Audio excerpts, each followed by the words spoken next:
Okay, so we're going to look at using masks, and what we're going for ultimately is the look of the text kind of sliding out from behind here. But before we do that, we're just going to look at masks generally, and I'm going to use just the video clip itself. Now, masks can be found in a number of different places in Premiere. Every layer can have a mask applied to it through the opacity effect. So in the effect controls, if you go down to opacity, toggle that open, and you'll see that you've got a little oval square and a little pen tool. So these are pretty clunky again if you're used to using After Effects, but they'll get the job done for this kind of an effect. So when you click on the ellipse mask, it just creates a circle, okay, and you can modify that by adjusting it, and you can move it around, and you'll see that basically what it does is it masks off or only shows you the video that it's applied to within that shape. Now you can add as many of these as you want basically. You can also soften these things to turn them into more kind of smudged edges, and you can invert them, in which case you end up with kind of the inside out version of the mask. Now we're not going to get too bogged down in that kind of detail, but we're going to well, sorry, just before I move on, the masks, when you apply them, you'll see that they show up here as objects. Okay, so I've got mask 1 and mask 2. If I want to get rid of them, I just select them, backspace, select that one, backspace, and the whole image pops up because it isn't being masked. Now, the pen tool is where you're able to free draw a mask. Now, the pen tool requires a little bit of practice if you've never used it. There's a little bit of a learning curve with it. So just in its simple sense, you click, you click, you click, you end up with straight lines and corners. You click and drag, you end up with a curve. You click and drag, you continue a curve, and so on. So what you're looking to do basically is to try and get to a point where you can kind of draw around curves using the pen tool, and if you need to, you can modify these curves then by adjusting the control points there. So you can adjust the steepness of a curve and the direction of the curve after you've drawn it just by clicking on any of those little handlebars. But when you want to finish the mask, you go to the first point that you drew, and you should have a little circle icon next to the pen tool, and when you click that, you end up with a closed path or a closed mask which only shows things inside it.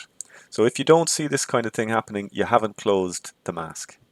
Now, this is easy to see because we've got a full frame of video, and we can see that we're revealing and we're hiding certain aspects of the video inside and outside the mask. But when we get to the effect that I'm showing you now, we're going to be applying the mask to the piece of text, so it'll be a little bit harder to see exactly what's going on. So for that reason, what I'm going to do is I'm going to switch back on my guides that I drew earlier, and I'm just going to move that up a little bit so that when I draw a mask, I know that I can safely say that when I'm around here, that I'm showing the text where I want it to be. Okay, now that'll seem a little bit more obvious in a moment. Now to do this, what I'm going to do is I'm going to draw a mask that basically defines the edge of this mountain here and then shows the text. Okay, so that when the text moves from here, it will go into the mask and become visible. So I'll put the text out here for the moment, and I'm going to go to 100% scale, and I'm going to just go to a larger version of the edge of the canyon or mountain there. Right, so important, very important. Select the object or the layer that you want to apply the mask to. In this case, my video was still selected, so I would have ended up kind of chopping off a lot of my background video if I'd drawn the mask. In this case, I want to apply the mask to the text. Now, I'm still going to use the video as to find the outline because I need to use the edge of that canyon to draw the mask, but the mask is being applied to the video layer. Now, hopefully that will seem a little bit more obvious in a few minutes.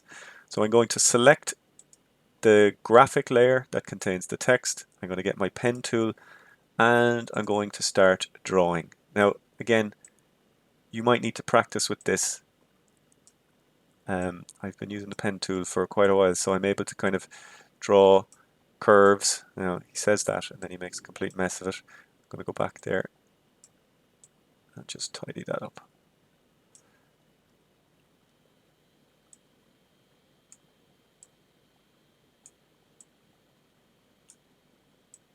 Yeah, I'm going to zoom in a little bit closer actually, because I can't quite see where my points are and where my control points are. There we go. Okay, so just moving those.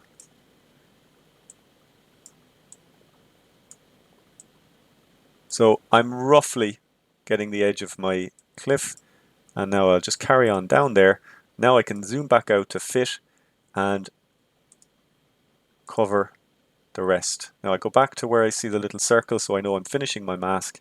Now, so you don't see much of a difference because basically I've applied the mask around the visible text, so it's showing the text where the text is, so it's not really doing anything. But when I pull the playhead back, you'll see that when it goes outside of the mask, it disappears.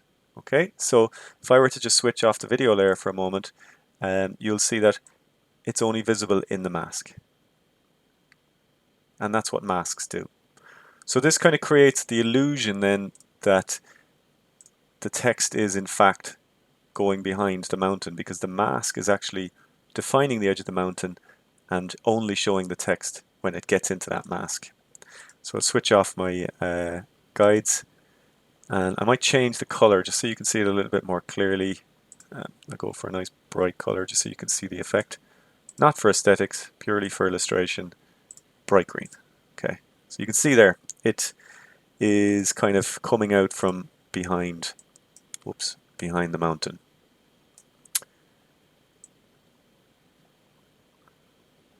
So there's a few things going on here. So we've found some copy space for our text.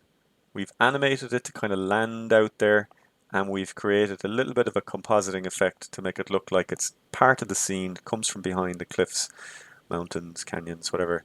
And oh, do you know what? I made a mistake here, which I need to correct, so that's fine. I'll go back to my, so my mask doesn't go far enough. I didn't have the text in its landing place, so I go back to where my mask is currently sitting, mask 1, and all I need to do here is just drag that out. Okay, now no harm, we've seen how to modify and adjust a mask. Right, so I'll give that another go. Deselect the layer so we can see the effect. Hit return just to render that, and we'll have a look at that when it's rendered. Right.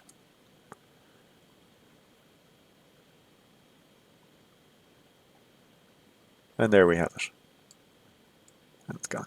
Now, if you wanted to do a quick fade out, then you could do something like a cross dissolve or something like that, which should be a default transition here.